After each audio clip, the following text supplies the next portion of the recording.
Welcome to Heart of Terra Stories. Please subscribe to my channel. Your one click means the world to me. Kalen didn't look at the princess. He couldn't. His focus remained fixed on the holographic projection bleeding from the void drive chip, a stuttering violet-black map of Aurelius Prime. The room on the Bloom Spire was silent, save for the low, rhythmic thrum of the station's life support. It was the kind of silence that had a physical weight, the sort that settled in the lungs and made every breath feel like a theft. Across the table, Princess Silo's bioluminescent markings flickered in agitated patterns of amber and sharp crimson. She was seeing it now, not the sanitized reports of the solar hegemony, but the raw data of the extinction erasure protocols. The weight of 1 trillion lives in a single silent room. The air in the spire tasted of filtered oxygen and the faint, sweet scent of the nectar vines clinging to the exterior glass. It was a sharp contrast to the smell of the water reclamation plant on Ether Station where Kalen had spent the last 3 years hiding. There the air was thick with the scent of damp metal and the recycled breath of 10,000 workers. He had preferred it that way. In the dark, overlooking the neon clouds of Vesperia, he could pretend the ghosts were just reflections in the glass. High Arbitrator Alara had found him there 2 weeks ago. She didn't come with a squad of enforcers, just a single high-clearance shuttle and a look of profound exhaustion. Kalen had been tightening a pressure valve when her shadow fell across his workbench. He hadn't turned around. He knew the gait of a hegemony official. "The Chimera Princess wants the truth, Kalen," Alara had said. Her voice was thin, echoing off the corrugated walls of the plant. "Not the history books, not the treaties. She wants to know why the siege of Aurelius Prime ended in a heartbeat instead of a decade." Kalen had wiped grease from his palms with a rag that was already blackened. He thought about the 17 ways to end a galaxy and how they had only used the kindest 3. He thought about the screams that didn't make a sound because the atmosphere had been stripped in seconds. "I'm a water tech, Alara," he'd replied, his voice rasping from disuse. "I fix leaks." "You're the man who keyed in the coordinates for the void pulse," she countered. "And right now, the peace pact is fraying. If she doesn't get the truth, the Chimera fleets move on the inner colonies by next cycle." Truth is, Kalen hadn't wanted to be a hero.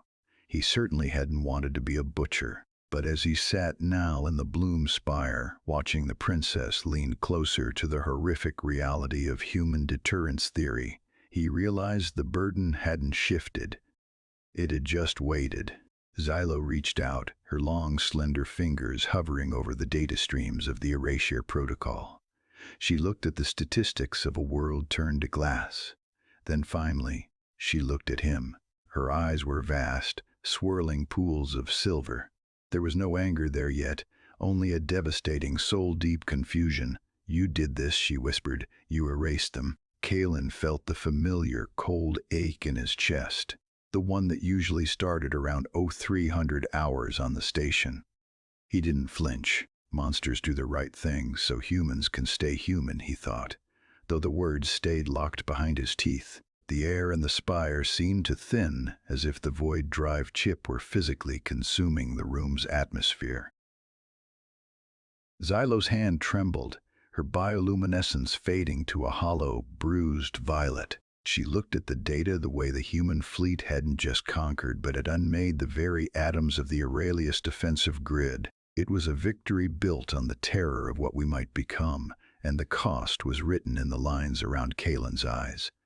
Truth is, Kalen hadn't expected her to understand. Humans were a young, panicked species in a galaxy of giants, and they had learned early that the only way to survive was to be the most dangerous thing in the dark. He watched her process the sheer scale of the deterrence.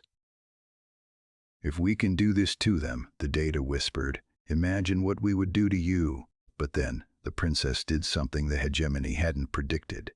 She didn't recoil, she didn't call for her guards or declare the pact null. Instead, she reached across the table and placed her cool, 4-fingered hand directly over Kalen's scarred knuckles. The contact was electric, a sharp jolt of warmth that made Kalen's heart hammer against his ribs like a trapped bird. "You carry this so your people don't have to know the weight of 1,000,000,000,000 lives," she said, her voice no longer a whisper but a steady, resonant chime. "You are not the butcher they whispered about in the high courts.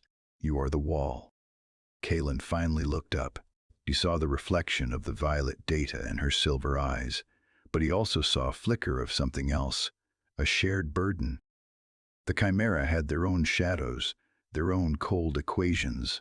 In that moment, the distance between their species felt smaller than the width of the table. He turned his hand over, his palm meeting hers. The texture of her skin was like polished stone, yet soft, yielding to his grip. It was the first time in 3 years he hadn't felt like a ghost haunting a water plant. And so, the pact was signed, not with ink or digital seals, but with a silent understanding between two survivors. Xylo stood, her markings glowing with a soft, steady gold the color of a new dawn. She looked at the void drive chip, then back at the man who had keyed in the end of a world. "The galaxy will say we found peace through diplomacy," Xylo said, turning toward the window where the 3 suns of the system were beginning to rise. "But we will know the truth.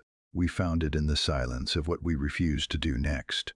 Kalen watched her leave, the weight on his shoulders not gone, but finally shared. He reached out and deactivated the hologram.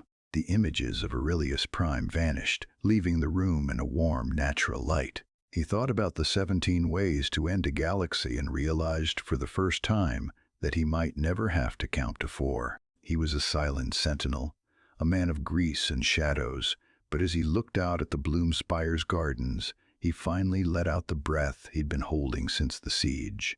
Peace, it turned out, didn't need a monument. It just needed someone willing to remember the cost.